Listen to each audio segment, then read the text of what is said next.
Bem, pessoal, então estamos aqui novamente, né? Hoje a gente vai começar de fato a ver a questão da genética.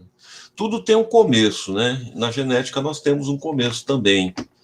Na verdade, a gente pode dizer que a genética moderna, né? A ciência da genética, ela começou com um frade austríaco chamado Gregor Mendel, né? Que começou a fazer um trabalho pioneiro com reprodução de ervilhas, tá? E estabeleceu a sua chamada primeira lei, que foi a lei da reprodução, a primeira lei, de fato, importante, né, para que a genética viesse a se tornar uma ciência, tá? Então, na verdade, com a primeira lei, a gente pode dizer, primeira lei de Mendel, né, que a genética, ela veio se constituir uma ciência, de fato, né, uma ciência encorpada, tá? Pode passar, por favor, Raul, para mim? Então, falar um pouquinho sobre o Mendel rapidamente. O Mendel viveu no século XIX, né? Ele, na verdade, como eu falei para vocês, ele foi um padre, tá? Que viveu, naquele período, a Europa muda muito historicamente, né? As geografias aí, os mapas, mas naquele período era a atual República Tcheca, tá? O local que ele viveu. Ele se formou na Universidade de Viena, tá, em 1845, em duas disciplinas muito interessantes, porque ele veio a usar essas duas disciplinas no seu trabalho futuro, né? Que ele se formou em matemática e ciências. Como vocês vão poder ver, de fato, a genética é um pouco uma mistura de matemática com biologia, né? Então você consegue, assim, de fato, fazer um estudo híbrido. Vocês vão perceber que a genética trabalha com uma matemática super básica, tá? E também com conceitos assim de biologia. Bom, em 1865, o Mendel publicou a sua famosa obra, conhecida como Experimentos com Plantas Híbridas. Híbrido quer dizer misturado, né, em termos de cruzamento, tá? Infelizmente, o Mendel, enquanto ele foi vivo, o seu trabalho não foi reconhecido. Ele foi uma pessoa que trabalhou a vida inteira com cruzamento de plantas, mas ele não teve o reconhecimento da sua obra enquanto ele foi vivo, e ele acabou morrendo no ano de 1884, né? Na verdade, o trabalho do Mendel só foi reconhecido, só foi trazido, assim, digamos, à luz da ciência, na virada do século XX, quando o seu trabalho foi descoberto, na verdade, e perceberam que, de fato, o trabalho dele seria considerado como as bases iniciais para o entendimento dos processos hereditários dos seres vivos, né? Seria tipo assim, como um ABC da hereditariedade, tá? Pode passar, por favor, Raul. Então, é importante a gente entender primeiro o material que ele escolheu para trabalhar e quais seriam as vantagens, porque veja que na ciência, quando você vai fazer uma pesquisa científica, o material é muito importante. O material que você escolhe para fazer o teu trabalho é muito importante, tá? O Mendel trabalhou com essa ervilha que nós comemos, essa ervilha chamada ervilha de cheiro. E ela tem algumas características que foram importantes para o trabalho do Mendel. A primeira característica é o seguinte: a planta de ervilha é uma planta que tem uma autofecundação. O que isso quer dizer? Você está vendo aqui a flor da planta. A flor da planta ela tem uma pétala fechada, entende? Então, ela é uma planta hermafrodita, que tem aparelho reprodutor masculino e feminino na mesma flor, entende? O que acontece? Por ela ter uma pétala fechada, não ocorre polinização cruzada, ou seja, você impede que insetos, você impede que pássaros possam levar pólen de uma flor para outra, de uma planta para outra. Então, qual é o resultado? O resultado é que ocorre autofecundação, autopolinização. Por que isso seria bom para o trabalho de Mendel? Isso foi bom para o trabalho de Mendel porque ele tinha certeza que aquelas características iniciais que ele ia trabalhar, elas apresentavam, assim, digamos, uma pureza, não havia sido misturada, entende? Então, o Mendel tinha certeza, como a planta se autofecunda, Aquelas características que seriam avaliadas por ele eram características não misturadas, eram puras. Isso foi importante, porque ele partiu do princípio que os caracteres que ele utilizou em ervilhas, com certeza eram caracteres puros, que não foi resultado de cruzamento, tá? Uma outra coisa importante para os resultados do Mendel é que as características da ervilha que foram avaliadas por ele são muito assim claras, visíveis e antagônicas e contrastantes. Eu vou te dar um exemplo, por exemplo. Você tem ervilha que tem cor verde e tem ervilha que tem cor amarela. Veja que é muito fácil de identificar, entende? Eu bato o olho e eu sei qual que é verde e qual é amarela. Eu tenho semente de ervilha que ela é redondinha, ela é lisa. Eu tenho semente de ervilha que é enrugada. Então eu bato o olho e eu já sei. Ou seja, essas características visíveis e contrastantes são fáceis de identificar e são importantes quando você faz uma pesquisa quantitativa, entende? Quando você mexe com milhares de dados, que é o caso que o Mendel fez. O Mendel, como a gente vai ver, perdão, pessoal. O Mendel, como a gente vai ver, ele trabalhou com milhões de dados quantitativos. E você tendo, na verdade, características contrastantes, é importante para minimizar os erros, tá? Um outro detalhe fundamental: o ciclo de vida das ervilhas é muito curto. Para vocês terem uma ideia, quando eu planto uma semente de ervilha, para a ervilha germinar, crescer, dar flor e se reproduzir, ela demora apenas 90 dias, tá?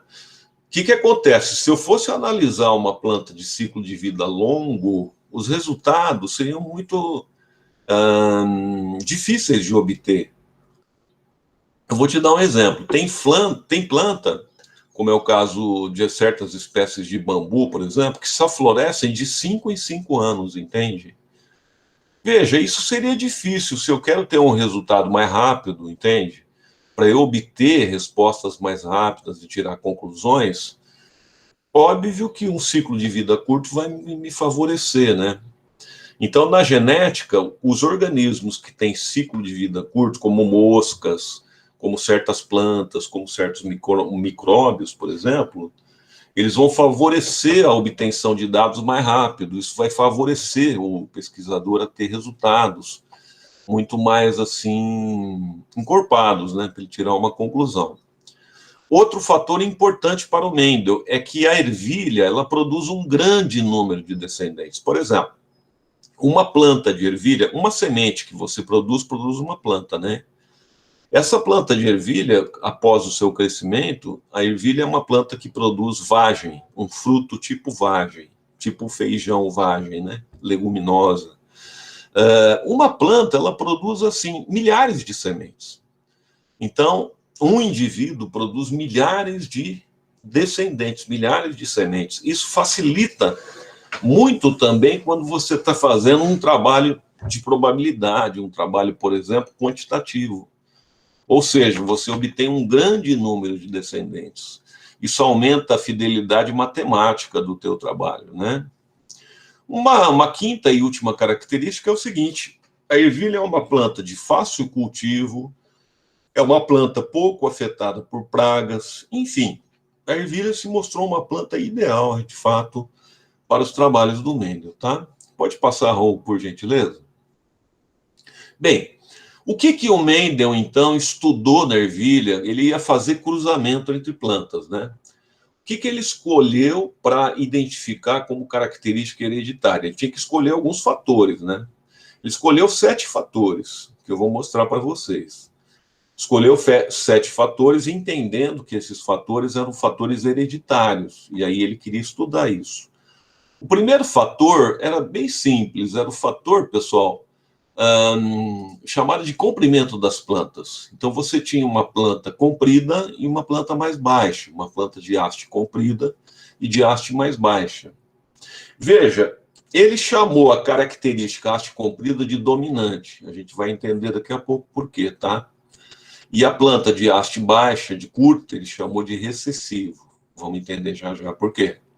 Segundo caractere, como eu falei para vocês, é a forma da semente. Você tinha semente assim, como está mostrando no quadro 2, assim, lisinha, tá? Sem rugosidade, que ele chamou de um caractere dominante, e você tinha o seu oposto, que era a semente rugosa, que ele chamou de uma característica recessiva. Então, aqui nesse quadro, tem duas características: comprimento da planta e forma da semente. Pode passar, por favor, Raul? Mais duas características que foram analisadas por Mendel, tá? Cor das sementes. No primeiro quadro, eu tenho ervilha de cor amarela, semente de cor amarela, ou semente de cor verde. O Mendel acabou chegando à conclusão de que a semente de cor amarela era dominante sobre a semente de cor verde, que era recessiva, tá? Cor da flor, você tinha flores de pétalas rosas e flores de pétalas brancas. O Mendel também chegou ao resultado de que as pétalas, tá, rosas dominavam as pétalas brancas, que eram recessivas. Até agora eu tenho 4 características, ele estudou 7. Pode passar, Raul. Aqui estão as 7, tá? Quinta característica, forma das vagens. Olha, pessoal, vagem é isso aqui, ó, esse tipo de fruto que vocês estão vendo aqui no primeiro quadro é chamado de vagem. As plantas leguminosas, como é o caso do feijão, da soja, do amendoim, da ervilha, o fruto delas é essa vagem, tá? Então é o que ocorre com a ervilha também. Então, no caso, a textura das vagens, a textura do fruto, né? Você tem um fruto que é um fruto liso no primeiro quadro e um outro fruto que apresenta sulcos, é o chamado fruto sulcado. O Mendel percebeu pelas suas pesquisas que o fruto liso dominava, tá? Depois nós vamos entender o que é essa coisa de dominante e recessivo, tá? E o fruto sulcado era recessivo em relação ao fruto liso. Sexta característica seria agora em relação, pessoal, à cor do fruto, a cor da vagem. Você tinha a vagem verde dominante sobre a vagem amarela recessiva, tá? Por último, a posição da flor na planta. Ele tinha a flor lateral, tá vendo aqui, ó, que era uma característica dominante, e flor terminal, flor assim, apical ou terminal, né? Que ele percebeu que, na verdade, se tratava de uma característica recessiva. Então, o Mendel, deixar bem claro, que planta que o Mendel estudou a vida inteira? Ervilha. Quais foram as características que o Mendel estudou? 7 características que eu te mostrei, tá? Como eu disse, cor da semente, forma da semente, cor do fruto, forma do fruto, tamanho da planta, certo? Posição da flor e etc. Esses foram 7 caráteres que ele estudou. Pode passar, por favor, Raul? Agora, é importante entender como que o Mendel fez os cruzamentos. Ele tinha que ter uma metodologia para fazer os cruzamentos, e é importante que essa metodologia fosse igual para todos os cruzamentos. Você concorda? Porque se o cara quiser ter um resultado que fosse padronizado para todos os cruzamentos, a metodologia tinha que ser igual. Tá? Então é importante você entender de que não era aleatório os cruzamentos. O Mendel partia de um trabalho igual para todos os cruzamentos. Bem? Então, qual que era um primeiro cruzamento que o Mendel fazia? O primeiro cruzamento que ele ia fazer, por exemplo, tá, em relação a uma característica, vamos supor assim, ó, entre semente verde e semente amarela. Tá? Vamos supor que ele estivesse cruzando uma planta de semente verde com semente amarela, pela primeira vez. Ele chamava esse primeiro cruzamento de geração parental 1, que nós depois chamamos simplesmente de P1, é o primeiro cruzamento, tá? O que o Mendel fazia, pessoal? Olha que trabalho maluco. Lembra que a flor de ervilha, ela se autofecunda, né?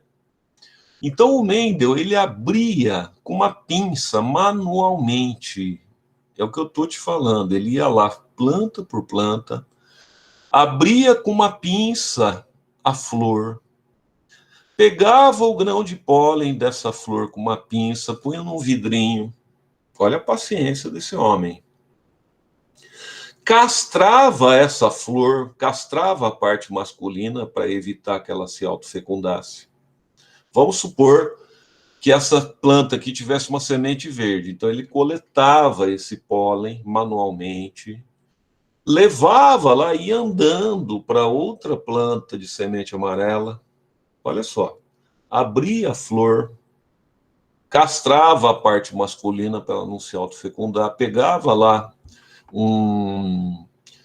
um pincelzinho e fecundava manualmente aquela flor com um grão de pólen verde.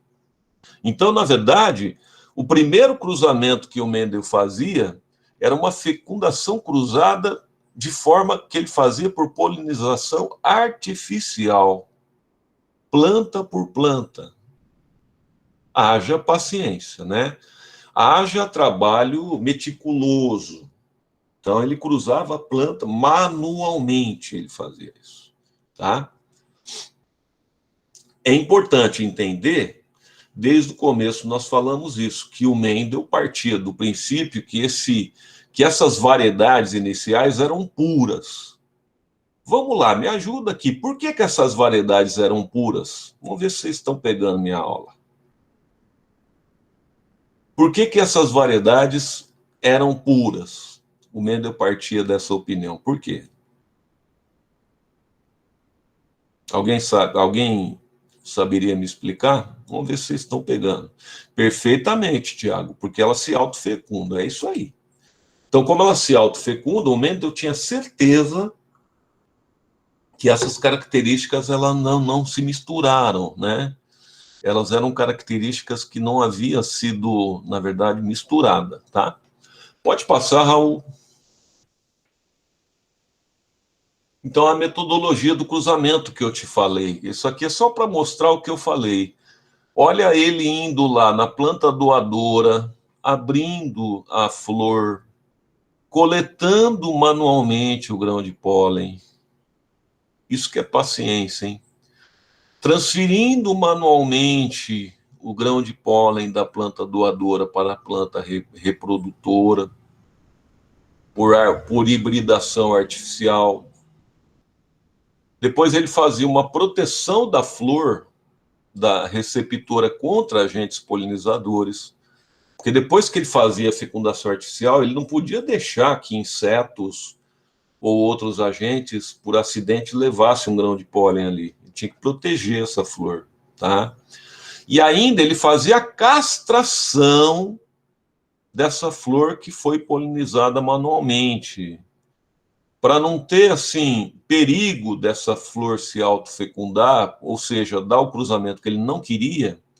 Ele pegava uma tesourinha e cortava a parte masculina dessa flor receptora. Então ele tinha certeza que o grão de pólen que ele escolheu vinha, digamos, da planta verde que foi fecundar a planta amarela. Então sempre o Mendel tinha essa...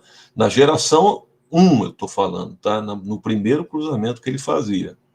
Então era, na verdade, uma fecundação cruzada que era feita manualmente, tá? Pode passar o...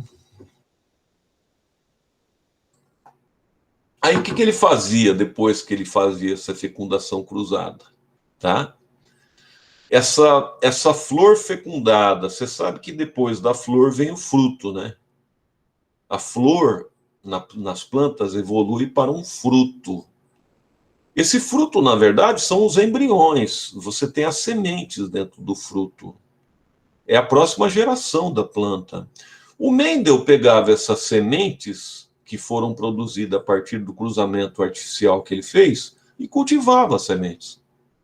Então, por exemplo, igual eu estou te falando, ele pegou uma planta de cor de semente verde, cruzou com uma planta de cor de semente amarela. Aquilo produziu um híbrido, uma planta, tá, misturada. Aquela planta produziu sementes novas, não foi? Sementes novas a partir desse cruzamento. O que o Mendel fazia? Pegava essas sementes novas, cultivava, punha em vasinhos, deixava a planta crescer e analisava o resultado nas plantas novas. O que aconteceu? O que vai ser produzido agora? Entende? A partir do cruzamento que eu fiz, o que eu vou ter na próxima geração? Era isso que ele fazia para poder analisar o seu cruzamento. Então, esse homem era um homem extremamente meticuloso, tá? Ele tinha lá no mosteiro que ele morava um laboratório que foi permitido pelos superiores dele trabalhar, que tinha tinha milhares e milhares e milhares de cultivares de ervilha, tá? Em que ele tinha, assim, ele tinha um controle total daquilo. Mas ele era muito organizado, né, ao ponto de poder ter todos esses resultados. Pode passar, por favor, Raul? Então, aqui eu queria fazer eu só estou esquematizando o cruzamento que ele fez, tá? Imaginando que ele estava cruzando uma planta de cor de semente amarela com uma planta de cor de semente verde, no primeiro cruzamento. Eu coloquei aqui P1. O que quer dizer P1? Quer dizer geração parental 1. Quer dizer que é o primeiro cruzamento, tá? É apenas uma esquematização que a gente usa na genética. Então, eu estou escrevendo aqui. Eu estou cruzando uma ervilha, tá? Uma semente de ervilha amarela pura. Por que é pura? Porque ela veio de autofecundação, com uma outra semente de ervilha verde pura. Por que é pura? Porque também veio de autofecundação. Só que eu vou fazer isso através da fecundação cruzada, que vocês viram, pegando lá o grão de pólen de uma planta e levando para outra, artificialmente. Bem, qual era o resultado que o Mendel tinha em F1? F1 quer dizer geração filial 1, quer dizer os filhos do cruzamento P1. O pessoal, quando você cruza amarelo com verde, quando você cruza, tá? Sementes amarelas puras com sementes verdes puras, a geração F1, ela vem com 100% de ervilhas amarelas. Olha que estranho. Eu vou repetir. Cruzando ervilhas amarelas puras com ervilhas verdes puras, vai dar um híbrido, né? Entre amarelo e verde. Esse híbrido entre amarelo e verde não nasce nenhum verde. Na geração F1 só nasce amarelo. Você vai falar para mim, Lincoln, mas, por exemplo, quantas sementes o Mendel obtinha em F1 para afirmar isso? Ele obtinha 5.000, 6.000, 7.000 sementes. As 7.000 eram amarelas. Aí você vai falar, Lincoln, é uma amostragem pequena. Tá, ele repetia essa experiência 20 vezes. Aí ele obtinha 140.000 sementes. Todas eram amarelas. Será que isso é confiável matematicamente? Vocês que conhecem um pouco de estatística. Você pega 140.000 amostras, pode ser amarelo ou verde, só dá amarela. Isso obviamente, quer dizer que o resultado possível só é amarelo. Tá? Mas ele não se contentava, ele repetiu o experimento 30 vezes. Sabe qual era o resultado? 100% amarelo. Ou seja, o Mendel partiu do princípio seguinte: quando eu pego um caractere puro e misturo com outro caractere puro, apenas um deles se expressa na F1. Isso para os 7 caracteres da ervilha, tá? No caso da cor da semente, quando eu cruzo semente amarela com semente verde, apenas a semente amarela se expressa e a semente verde fica escondida na geração F1. Pode passar, Raul. Ele observou isso com todos os caracteres. Então, por exemplo, quando ele cruzava planta alta com planta baixa, na geração F1 só aparecia planta alta. Ô, Lincoln, isso era para 10 cruzamentos, 20? Não, era para 5.000, 10.000, 15.000. 100% só de planta alta. Todas. Quando ele cruzava planta de semente lisa com rugosa, 100% das plantas apareciam com semente lisa. Ou seja, na geração F1, apenas um caráter aparecia, o outro ficava escondido. Veja que para as 7 características. Flor rosa com flor branca, aparecia flor rosa, flor branca não aparecia. Fruto liso com fruto sulcado, fruto liso aparecia, sulcado não. Fruto verde com amarelo, fruto verde. Amarelo sumia em F1. Flores laterais com flores terminais, flores laterais. Por isso que o Mendel chamou essas características aqui de dominantes. Entende? Por que ele chamou de dominante? Porque essas características em F1, elas dominam essas outras aqui. Tá? E essas outras características que não aparecem em F1, o Mendel chamou de recessivo. Então, o Mendel falou o seguinte, tem 2 caracteres na ervilha para uma certa característica. Por exemplo, eu estou cruzando uma ervilha verde com uma ervilha amarela, não é isso? Tá? O que vai acontecer no caso aí dessa ervilha verde, tá? Não, vou pegar outro exemplo. Estou cruzando uma ervilha lisa com uma ervilha rugosa, tá? O que vai acontecer com isso daí? Na F1, vai nascer apenas ervilha lisa. Então, a lisa é dominante sobre a rugosa. Daí veio o conceito do Mendel de gene dominante, de característica dominante e de característica recessiva. Pode passar, Raul.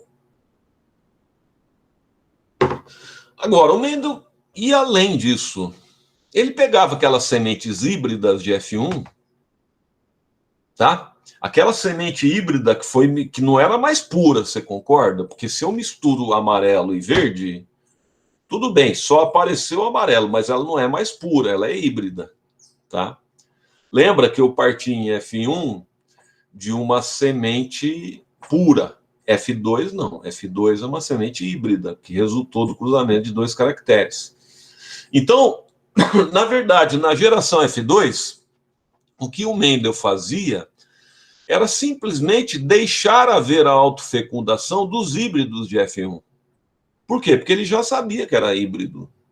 Ele não precisava ter todo aquele trabalho de abrir a planta, tirar, fazer fecundação cruzada, porque ele já sabia que era uma mistura de amarelo com verde. Então, na geração F2, o que ele fazia? Ele deixava ocorrer uma autofecundação dos híbridos de F1. Tá? Ia ocorrer essa autofecundação, simplesmente ele fazia uma análise cuidadosa dos descendentes de F2. Olha, pessoal, eu vou parar um pouquinho. Esses conceitos de genética aqui são conceitos... Eu não sei se vocês já tiveram genética. Vocês já tiveram genética na vida de vocês? Ou é a primeira vez? Me respondam, por favor. É a primeira vez, a Stephanie está falando, né? Primeira vez, tá. Então, por ser a primeira vez que vocês tiveram genética, genética tem muita coisa que é amarradinha uma coisa com a outra, sabe? Se vocês perderem alguma coisa que eu estou falando, se vocês não entenderem, me interrompam, por favor. A gente está em ensino remoto, entende? Perguntem, interrompam, Lincoln. Eu não entendi isso aí. É importante vocês me perguntarem, porque assim, a gente não está numa aula presencial. Eu, numa aula presencial de genética, eu pergunto bastante para os alunos, a gente conversa bastante. Numa aula à distância, é a primeira vez, falando a verdade para vocês, que eu estou dando uma aula de genética à distância. Então, assim, eu queria que vocês dialogassem mais comigo, tá? Se tiver, queria ter um retorno de vocês, assim. Não, Lincoln, tá, por enquanto tá legal, a gente tá entendendo. Ô, Lincoln, vai um pouquinho mais devagar, acho que a gente não entendeu legal. Precisava ter esse retorno, esse feedback de vocês, tá? Pode ser assim? Então, se vocês sentirem alguma dificuldade, pessoal, alguma coisa, eu preciso saber. Eu não tenho bola de cristal, tá? Tipo, se tiver difícil, se tiver alguma passagem complicada, me avisa. Fala, Lincoln, peraí, para um pouquinho, não entendi, tá? Porque eu tô dando minha aula aqui, para mim tá tudo jóia. E às vezes não tá legal para você, mas eu preciso saber, viu, pessoal? Me avisa, por favor, tá? Então, aqui, só repetindo, a geração parental 2, ou seja, um segundo cruzamento que o Mendel ia fazer, ele deixava os híbridos se cruzarem, tá? Então, se eu tivesse cruzando, tipo, semente amarela com semente verde, na geração F1, só para lembrar, né, ele fez fecundação cruzada, obteve somente plantas amarelas, sementes amarelas. Na geração parental 2, ele deixava essas sementes amarelas se autofecundarem. Tudo bem? Era isso que ele fazia. Pode passar, Raul. Olha que interessante agora. Agora vai virar um mistério aqui, ó. P2, o que é P2? É geração parental 2, é um segundo cruzamento, tá? Quando o Mendel pegava essa semente amarela, agora híbrida, num segundo cruzamento, e cruzava com a semente amarela híbrida, mudava o que aparecia em F2, os filhos 2. Olha que estranho, cerca de 3/4 ou 75% dos filhos nasciam com a cor amarela. E 25% ou 1/4 com a cor verde. Olha que esquisito. Quer dizer que no cruzamento que eu fiz de amarelo e verde, na geração 1, verde desapareceu, lembra? E o cruzamento 2 do híbrido, o verde voltou, mas voltou com apenas 1/4 de frequência. E o amarelo voltou com 3/4. Puxa vida, por que será, hein? Por que será? Eu só estou dando para vocês a informação do que o Mendel obteve, tá? Pode passar, por favor, Raul. Mas, para tornar o mistério ainda maior, isso aconteceu com todos os caracteres. Olha aqui, ó, no F2. Todos os caracteres no F2 deu a frequência de 3/1 com relação às características dominante e recessivo. Olha aqui. Ô, Lincoln, me dá uma ordem de grandeza. Nós estamos falando de quantas mil sementes analisadas em F2? 40 mil, 50 mil por cruzamento. Então, assim, é óbvio que não deu cravado 75, 25, mas aproximadamente 75, 25. Em termos de probabilidade, é algo muito próximo a 75 e 25, tá?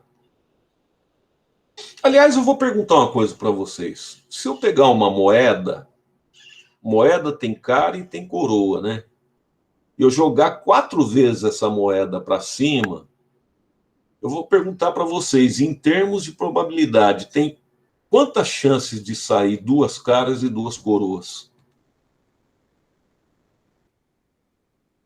Nos 4 lançamentos que eu fizer, tem uma cara e uma coroa a moeda. Vou lançar 4 vezes. Em termos teóricos, tem quantas chances de sair 2 caras e 2 coroas nesses 4 lançamentos que eu fizer? 50%, exatamente. Isso quer dizer que em 4 lançamentos vão sair 50%? Não. Não. Pode ser que em 4 lançamentos saia 4 caras. Pode ser que em 4 lançamentos saia 3 caras e uma coroa. Pode ser que em 4 lançamentos saiam 3 coroas e uma cara. Por quê? Porque a amostragem é baixa. Agora, e se eu pegar essa moeda e lançar 40 milhões de vezes? Eu acho que eu vou me aproximar da frequência de 50%, não vou? Então, na questão da estatística, o importante é a amostragem. Quanto maior for a amostragem, maior é a confiabilidade do teu resultado.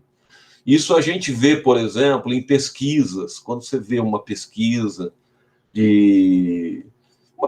sobre intenção de voto, uma pesquisa de marketing, tudo tem a ver com a amostragem. E a amostragem do Mendel era muito significativa aqui, matematicamente, entende? Então, de fato, essa relação de 3/4 para 1/4 não é tirada do nada.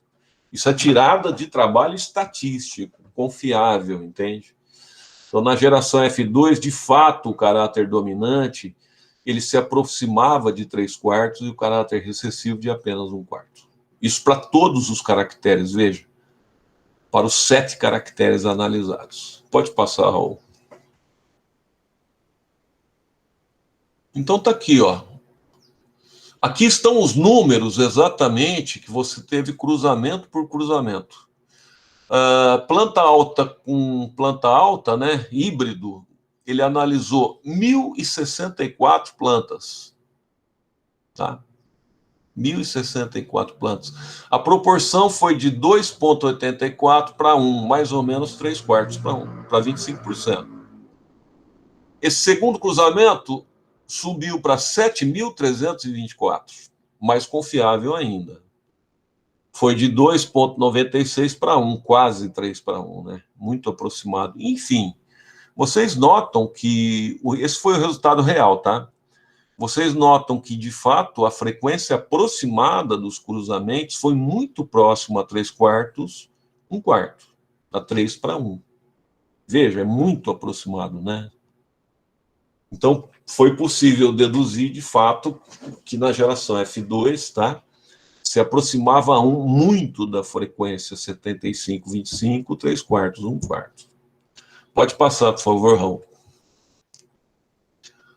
Então, aqui eu tenho um esqueminha, só para resumir tudo que eu falei até agora.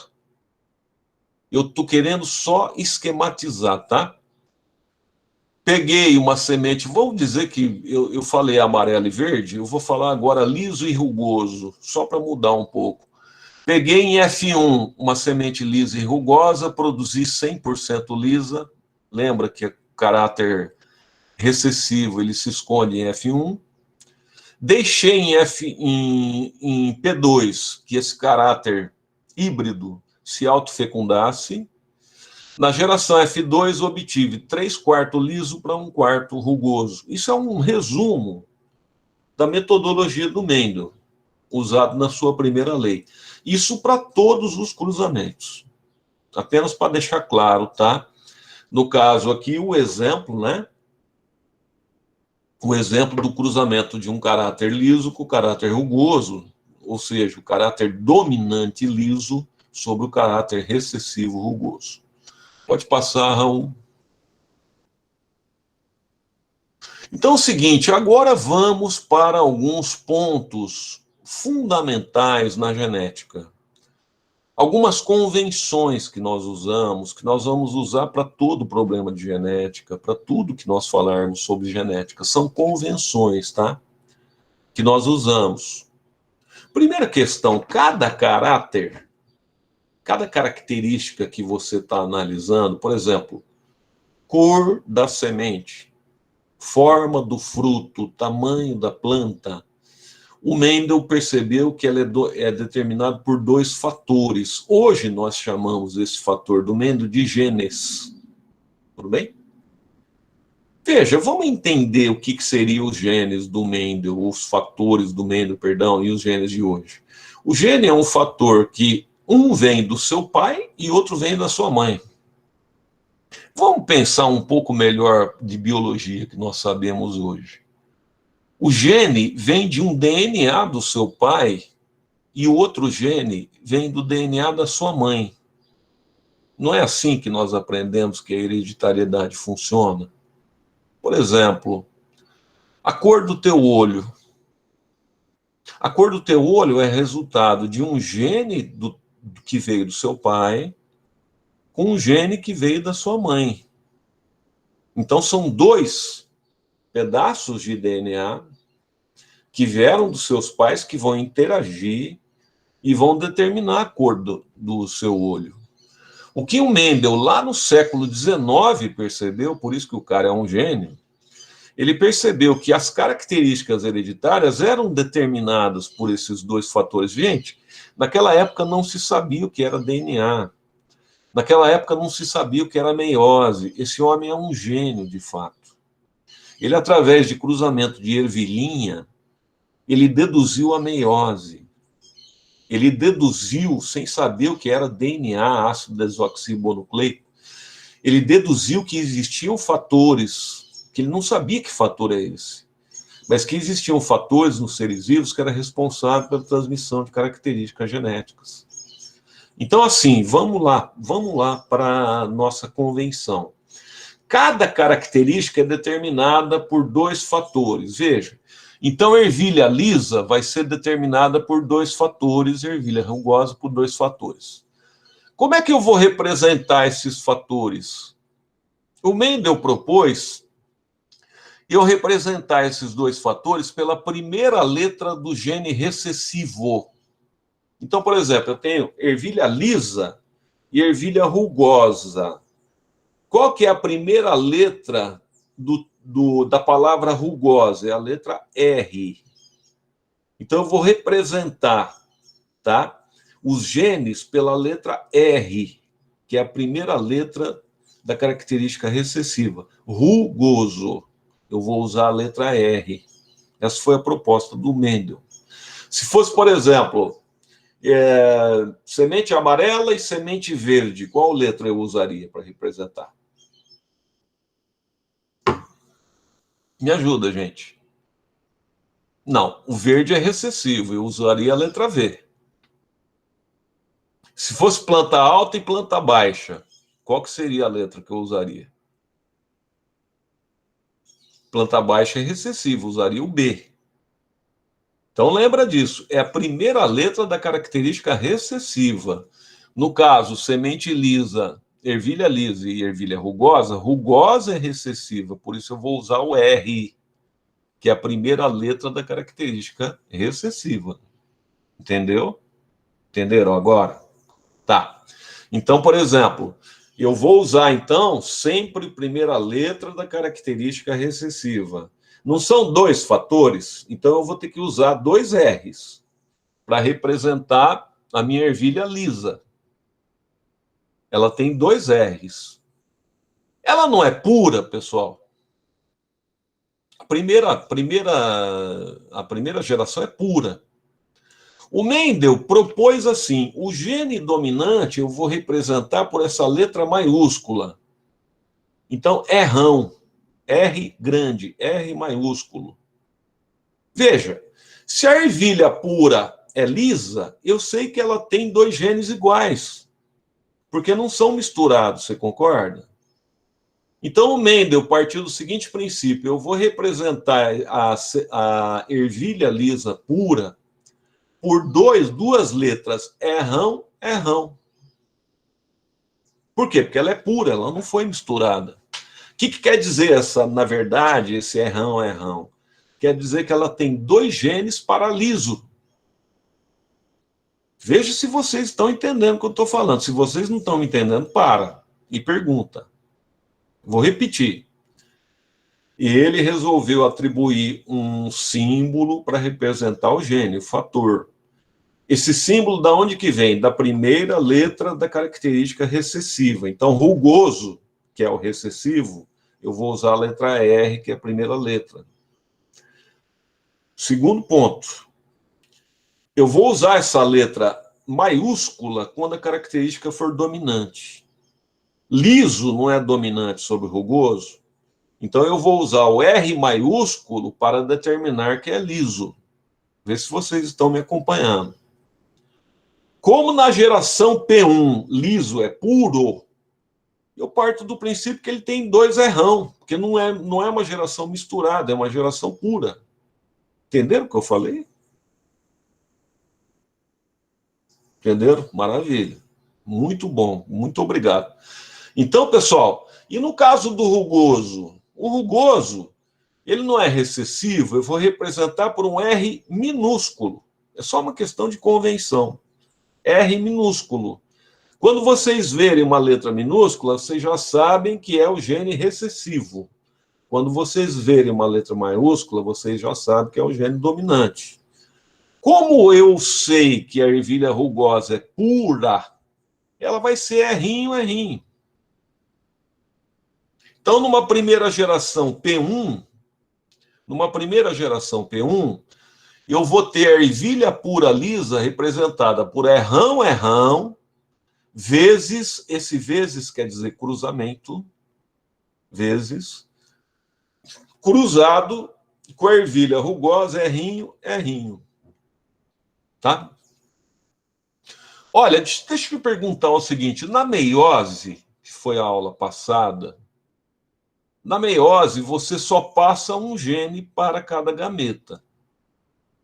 Então, se o cara é errão, qual é o gene que ele vai passar para o gameta dele aqui? Isso vocês têm que me ajudar, senão não tem como prosseguir. O cara é errão. Qual é o gene que ele vai passar para o gameta dele? O Tiago colocou aí qual, Tiago? Errão. Vocês concordam com o Tiago?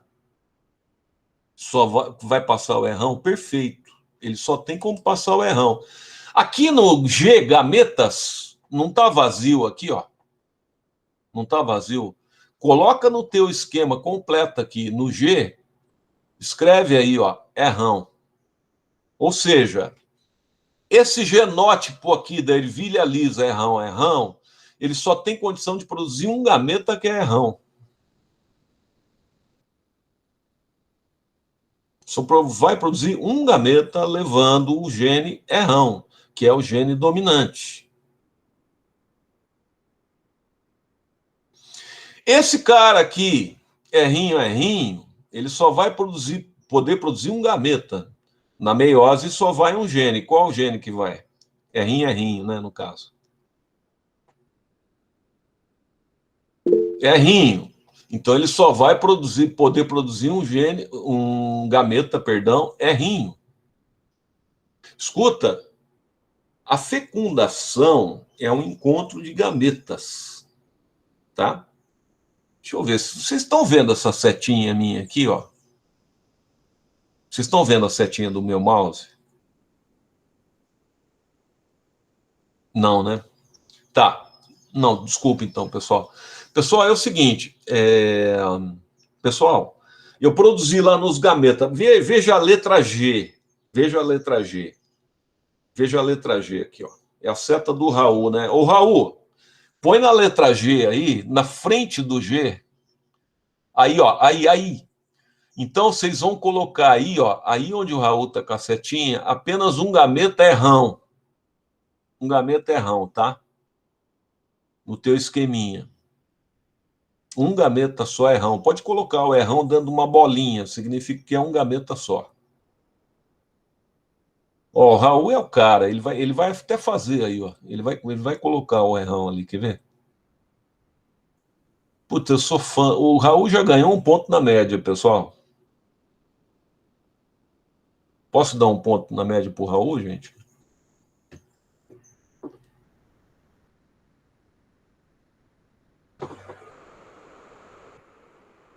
A Letícia falou que não, kkkk, e a Stephanie, pode sim, tadinho. Ô, Tiago, só se ele conseguir escrever. O Tiago já... O povo tira sarro demais, né? O Raul agora, ele...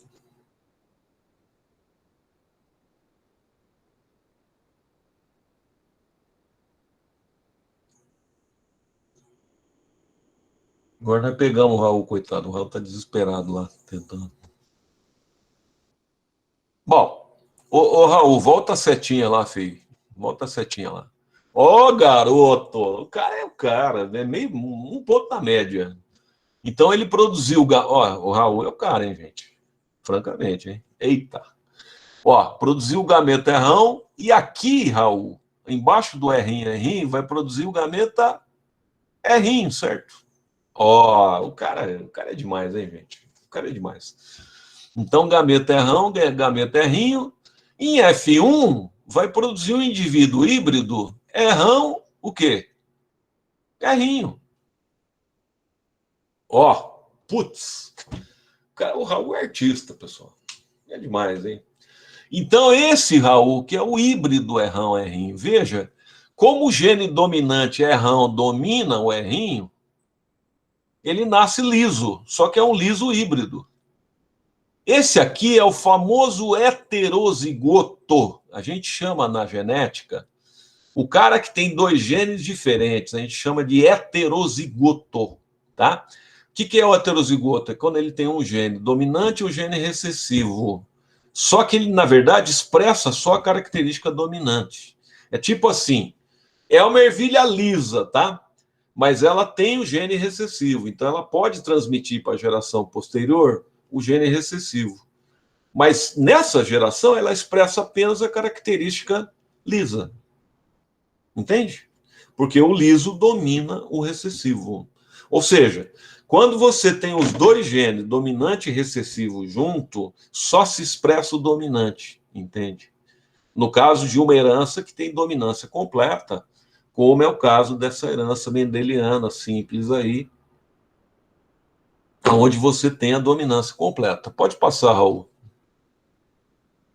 Ó, o Raul já aprendeu, agora vai ficar bonitinho o negócio, vai ficar bonitinho. Então, agora, isso aqui é a geração F2. Eu peguei, então, a semente na geração parental 2, perdão. Eu peguei a ervilha amarela e vou cruzar com a ervilha amarela. Veja que agora eu posso produzir, Raul, dois tipos de gametas. O Raul vai preencher para a gente. Ó. Esse cara aqui, ele pode produzir dois tipos de gameta, Raul. O errão ou o... Puta, esse Raul é demais, gente. Eu acho que eu vou deixar o Raul dar aula e vou embora, pessoal. Pode? Hein, pessoal? Posso deixar o Raul dar aula e ir embora? Pode? Eles falaram que pode, Raul. Falaram para ir embora. Ah, então tá. Então eu vou embora, o Raul vai dar aula, tá? Bom, Raul, você é o cara. E aqui, Raul, o que, que vai dar aqui desse bacana aqui, ó? Mesma coisa, né? Olha lá. Errão, errinho. Gente, o Raul é bom demais. Eu vou falar para você, com um aluno assim, não precisa ter professor, não. Agora, deixa eu perguntar uma coisa para vocês, ó. A fecundação é um processo que ocorre ao acaso. Tudo bem? Não existe preferência de fecundação. Ocorre ao acaso. Significa que esse gameterrão aqui, põe a setinha aqui, Raul, fazendo favor, nesse primeiro gameterrão aqui, esse primeiro gameterrão, ele pode fecundar tanto o primeiro errão do outro lado, vai lá, quanto o segundo errinho do outro lado, com a mesma oportunidade. Então, Raul, faz aqui, ó, esse errão cruzando com esse errão. Vai dar o quê? Errão, errão. Segundo cruzamento, errão com errinho. Errão, errinho. Se fosse esse errinho com errão, só que põe sempre o dominante na frente. Isso. E esse aqui, Raul, o último. O pessoal, o Raul é um gênio. O Raul realmente é um gênio, tá? Então, olha só, gente. Olha só. Veja, você produziu 4 tipos de indivíduos. Perdão, você produziu, em termos visíveis, 2 tipos de indivíduos. Apenas esse homozigoto recessivo errinho, errinho, é que vai expressar a característica recessiva rugosa, tá vendo?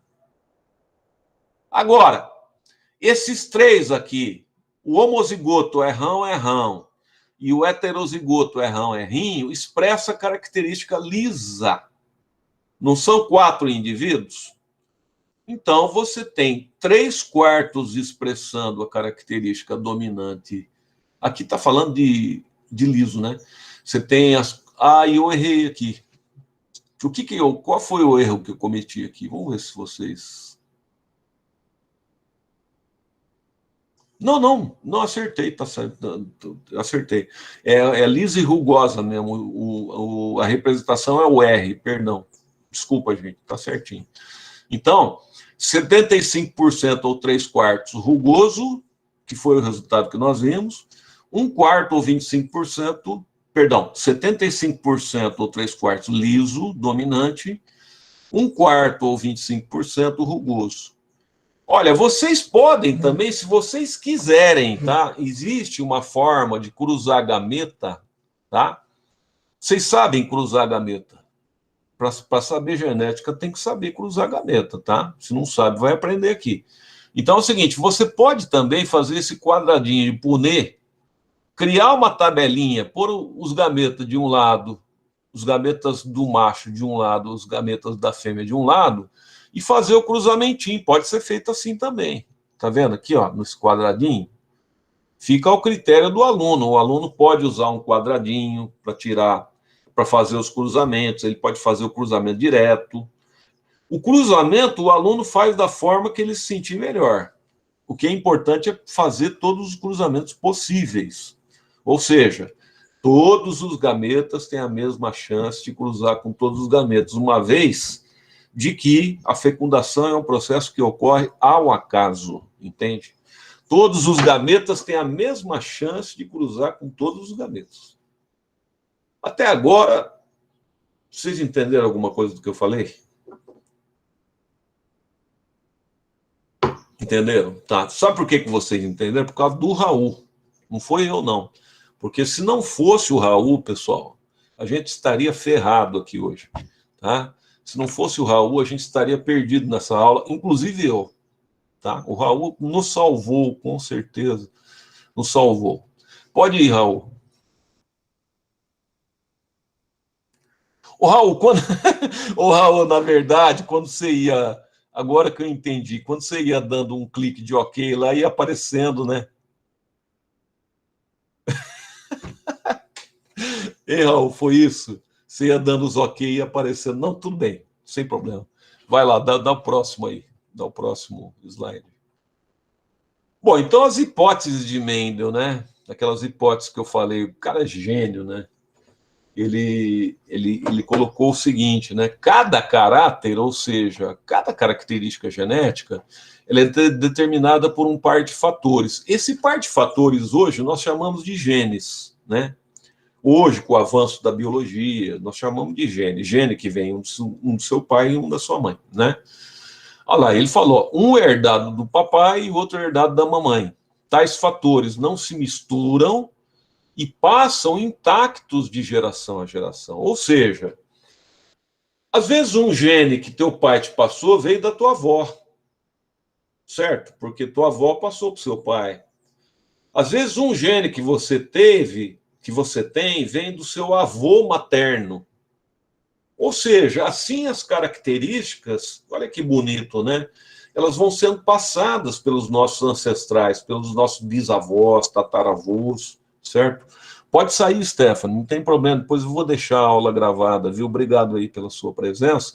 E até gostaria de avisar, viu, pessoal, para quem perdeu essa aula, depois vocês avisam a turma aí, tem que assistir essa aula, porque quem perder essa aula aí, vai ficar difícil para as próximas aulas, viu? Fala para o pessoal depois assistir, porque as próximas aulas, tipo assim, eu já vou partir do princípio que a moçada está sabendo essa aula e vamos prosseguir, tá?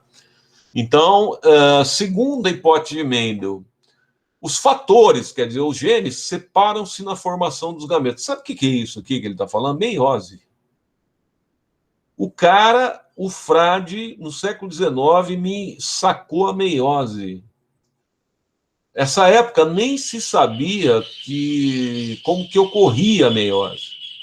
Então, isso é gênio, né? O cara percebeu, através de uma indução, através de um experimento com a ervilhinha, ele percebeu um processo, ele antecipou um processo biológico que só seria descoberto 100 anos depois. Quer dizer, é gênio. Então, assim, cada grão de pólen masculino, né? E cada óvulo feminino levam aos descendentes apenas um fator, meiose, um gene, né, herdado dos pais. Com esse pressuposto, o Mendel deduziu o conceito de meiose, como eu falei para vocês, mesmo sem conhecer os conceitos de gene e cromossomos. O Mendel é um dos grandes da biologia, viu, pessoal? Ele é um dos grandes da biologia, talvez um dos maiores. Ele está, assim, na biologia nós temos 3 figuras, assim, importantíssimas, o Darwin, o Raul e o Mendel. São realmente 3 pessoas cultuadas mesmo na biologia, tá? Muito importantes, certo? Eu não saberia qual dizer os 3 o mais importante. O Raul está no meio ali, eu não saberia. Pode passar, Raul. Bem, então, convenções, como eu falei para vocês, é importante a gente sempre lembrar. Quando 2 genes são iguais, tá? No indivíduo, ou seja, a característica é pura, ou seja, quando o cara é errão, errão, ou errinho, errinho, os 2 genes são iguais, dizemos que ele é homozigoto. Isso é uma terminologia que nós vamos ter que absorver a partir de agora. Porque, por exemplo, quando tiver um exercício, falar assim, o indivíduo, parará, parará, é homozigoto para características, vocês já vão ter que saber o que é isso. Ou o cara é homozigoto dominante ou homozigoto recessivo. Ou seja, ele tem os dois genes iguais, tá? Quando os dois genes são diferentes, tá, no indivíduo, ou seja, a característica é híbrida, misturada, dizemos que ele é heterozigoto. Então, no caso, é rão, é rinho. Ele tem um gene dominante junto com um gene recessivo. Aquilo que a gente já falou, mas é sempre bom deixar registrado, né? Gene ou fator dominante é aquele que se manifesta mesmo em dose simples, mesmo no heterozigoto, né? E o gene ou fator recessivo é aquele que só se manifesta em dose dupla, em homozigose, tá? Raul, pode passar. Bom, só falando um pouquinho do fenótipo. O fenótipo na genética é aquilo que a gente vê e enxerga. Por exemplo, na ervilha, eu enxergo que a cor da semente ou é verde ou é amarela. Eu não vejo o gene, eu vejo o fenótipo, tá? Então, fenótipo, que vem da palavra grega feno, que é evidente, mas tipos, característicos, algo evidente. São todas as características visíveis ou identificáveis dos seres vivos, tá? Exemplo aqui, cor do pelo de coelhos, a cor e a forma do cabelo humano, a forma da vagem de ervilha, o tipo sanguíneo, etc. Tá? Então você vê alguns exemplos aqui. O indivíduo é albino. Veja se vocês conseguem fazer assim com a língua, enrolar a língua assim, ó. Conseguem? Vê se tem alguém que não consegue enrolar a língua assim. Hum. Tem alguém que não consegue? Hum. Isso é uma característica genética, por incrível que pareça. Olha lá, o José Pedro não consegue. Quem não consegue enrolar a língua assim é recessivo. Quem consegue é dominante. Hum. Enrolar a língua em V, tá? Por incrível que pareça, isso é uma característica genética. Tá? Tem a ver com uma musculatura específica da língua e é o fenótipo, você enxerga. Ó. O Murilo não consegue. Alguns conseguem, outros não conseguem. É uma característica genética, tá? Então, por exemplo, as cores do pelo do cachorro labrador. Você tem esse indivíduo que é albino, dá para ver que ele é albino. Olha lá a menina fazendo a boca em V, a língua em V e a outra não consegue.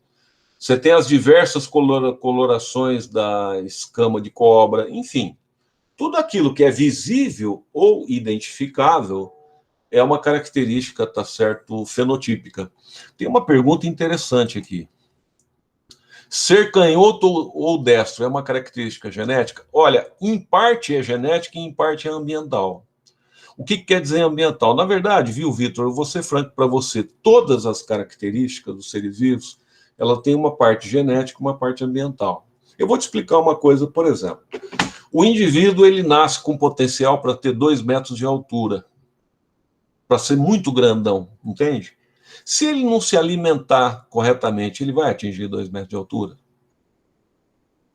Se ele não dormir corretamente, ele vai atingir 2 metros de altura? Então, tudo depende de uma interação entre os fatores genéticos e os fatores ambientais. Tá? No caso, existe uma tendência genética para o indivíduo ser canhoto ou destro, mas vai passar muito pela cultura, pela educação, pela forma como ele é adestrado, pela forma como ele é trabalhado. Tá? Isso é definido muito na primeira infância do indivíduo. Tá? Então, o que eu posso te falar, responder essa pergunta para você, que parte é genético e parte é cultural, como várias outras características, tá? Pode passar para mim, por favor, Raul? Olha, só fazer um exercício aqui. Façam aí para mim, vê se vocês conseguem fazer. Genes dominantes. Vamos ver qual que é a questão aí, vocês acham.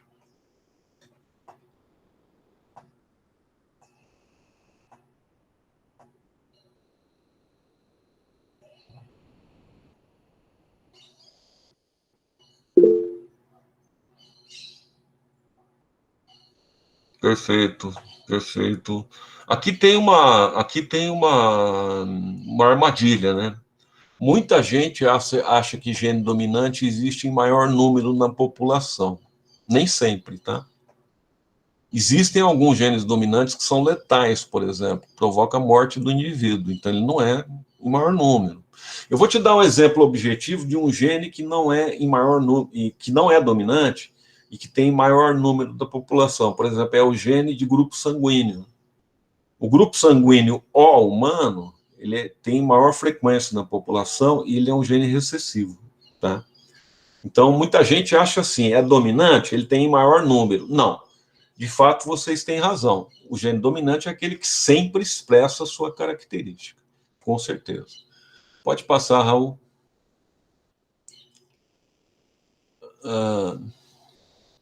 Pode sair, Letícia. Vamos fazer o seguinte, pessoal. Eu acho que tá ficando um pouco tarde aqui. Eu acho que hoje a gente já pode parar por aqui. Deixa eu interromper a reunião aqui. E já está ficando na hora do almoço, tá? A gente faz assim, a gente prossegue na semana que vem, pode ser? Podemos fazer dessa forma? Porque essa aula é muito longa, tá? Então a gente prossegue na semana que vem. Eu vou interromper.